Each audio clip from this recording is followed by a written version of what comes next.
Salut, nouvelle vidéo, ça fait longtemps que j'en ai pas faite. On va aujourd'hui regarder plusieurs accessoires et notamment j'aimerais vous montrer le filtre polarisant. Alors pour commencer, j'ai un petit micro ici, voilà. Si je tape dessus, ça fait peut-être du bruit dans vos oreilles. J'ai acheté ça pour 9 euros, quelque chose comme ça, ou 9 pounds, parce que j'achète en Angleterre. Et bah, ça a l'air de marcher plutôt pas mal et comme ça le son est meilleur que le son de la caméra que j'avais au départ. Voilà, ça c'est pour vous. Ensuite, donc voilà, ça c'est l'installation que j'ai. Donc j'ai mis l'appareil photo sur un petit trépied de table. Très pratique ces petits trépieds là, j'aime bien. Et donc on va essayer de prendre des photos de dehors là. Vous voyez le ciel avec des nuages. Et on va si possible attendre que le soleil revienne et qu'il éclaire vraiment les toits des maisons. Donc je repose ma caméra ici. Hop, désolé, j'ai le fil qui embarque la caméra.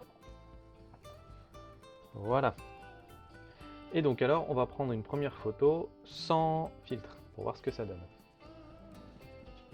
Alors, je me positionne. Je vais régler le temps d'exposition. On va le mettre à 1 centième. J'ai déjà fait le test tout à l'heure, donc je sais que c'est à peu près ce qu'il faut pour avoir une maison bien exposée. Et le soleil est revenu, c'est parfait. Voilà, je prends une photo. Donc les maisons sont bien exposées et donc on va voir ensuite que le ciel il est plutôt cramé quoi, plutôt très clair. Donc ensuite on va mettre notre ami le filtre polarisant.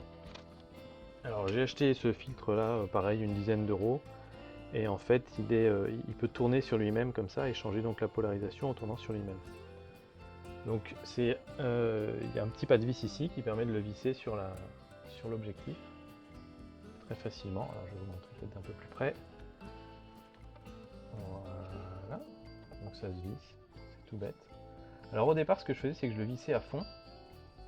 Ce qui déjà pose un problème, c'est que quand on le visse à fond, on va toucher à la bague de réglage de la mise au point. Même si on est en autofocus sur des objectifs de mauvaise qualité comme celui-là, celui qui est livré en kit, on fait bouger, on arrive à faire bouger la mise au point comme ça. Et du coup, la mise au point change, donc c'est pas terrible.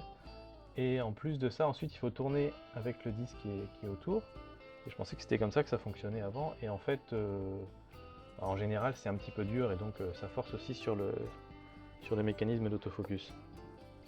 Donc en fait, ce que j'ai découvert là juste aujourd'hui, c'est que ça fonctionne même si on ne tourne pas l'un par rapport à l'autre. Je vous montre ça tout de suite.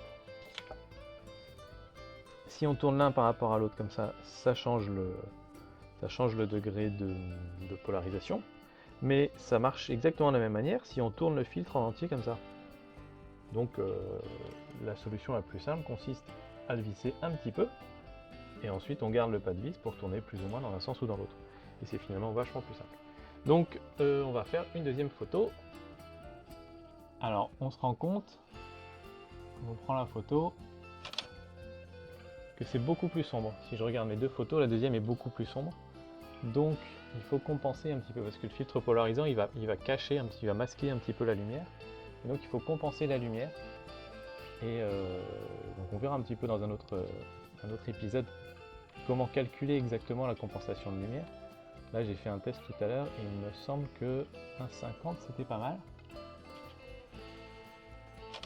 Voilà, je reprends la photo. Et si je compare mes deux photos, les maisons sont exposées pareil, donc c'est parfait. Alors là, je l'ai fait sans tourner le filtre polarisant, je l'ai mis comme ça au pif. Ensuite, ce qu'on va faire, je vais vous montrer cette fois-ci avec la caméra, vous allez peut-être mieux voir. J'espère que vous voyez sur l'écran. On va se mettre en position Live View. Et donc, je vais tourner le filtre polarisant avec ma main en même temps et regardez bien le bleu du ciel, je ne sais pas si vous voyez la différence. Là, il est devenu beaucoup plus profond. Je continue de tourner, il redevient clair et là, il devient quasiment cramé. Et je continue de tourner et là, il redevient bleu profond. Et donc on peut jouer comme ça en fait avec la polarisation. Et il faut trouver le niveau qui nous convient. Donc je vais vous faire quelques photos avec le niveau maximum de polarisation, le niveau minimum et un niveau intermédiaire, comme ça vous vous ferez une idée. Donc je vais me remettre comme ça. Hop. Alors on va se mettre au niveau maximum. Voilà, on est là. Hop. Voilà. Bon là il n'y a pas besoin de rechanger la durée d'exposition. Ensuite on va se mettre au plus clair. Voilà, et ensuite on va se mettre à l'intermédiaire.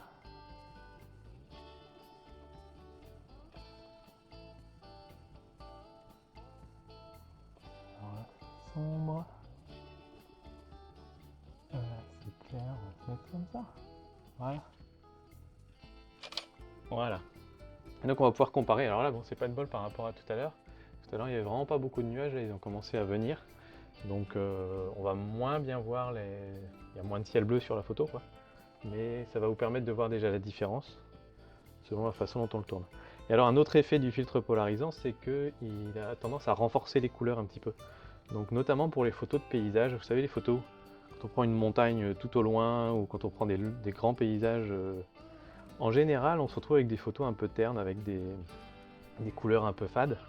Alors évidemment on peut retoucher ça derrière en logiciel, mais on perd toujours de la qualité d'image. Avec le filtre polarisant, on les renforce dès le départ, et du coup on a moins de retouches à faire derrière et on perd moins de qualité d'image. Donc ça c'est intéressant aussi. Vous pouvez peut-être, sur les photos, peut-être que vous verrez dans les nuages une petite teinte rosée. Alors là, si je regarde les nuages dehors, ils ont déjà une petite teinte rosée, mais je pense que mon filtre polarisant, il en rajoute une aussi. C'est-à-dire que, a priori, les très bons filtres polarisants, ceux qui vont vous coûter 100 ou 150 €, ils gardent exactement les mêmes couleurs que celles qu'il y a dans le paysage ou dans le ciel. Par contre, les filtres de mauvaise qualité, probablement celui-là, quand on paye 10 € pour un filtre, faut pas s'attendre non plus à de l'extra. Ils ont parfois tendance à colorer un petit peu, et parfois un petit peu dans le orange ou dans le rosé. Donc bon, pour l'instant moi ça m'a pas gêné. Si je l'ai utilisé pour faire des photos où il y avait des nuages et puis des photos d'hiver, donc de toute façon le soleil est bas, donc la couleur les nuages sont pas blancs, ils sont un petit peu jaunes, un petit peu orangés quand c'est le soir, donc ça m'a pas vraiment dérangé, mais ça peut gêner pour certains paysages, on verra cet été quoi. Voilà, donc ça c'était une petite intro sur le filtre polarisant. J'ai plein d'autres filtres à vous montrer après, et on fera d'autres vidéos. Et puis voilà, donc à bientôt, salut!